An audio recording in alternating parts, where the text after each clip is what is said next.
know there was some weird noise. I think the crank pulley is hitting the timing cover. That used to make a terrible noise in the car. Also, oh, why does that jump up?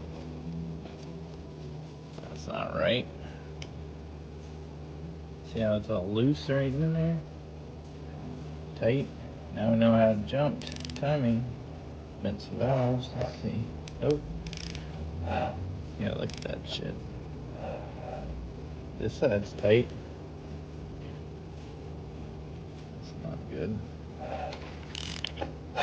Oh. What the heck was that?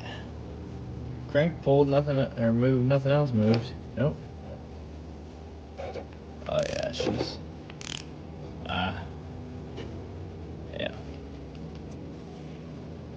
Well, timing definitely jumped, because I can't even now.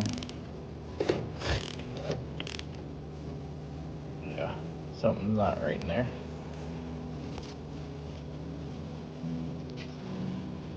Take this crank pulley off and find out what it is in a second.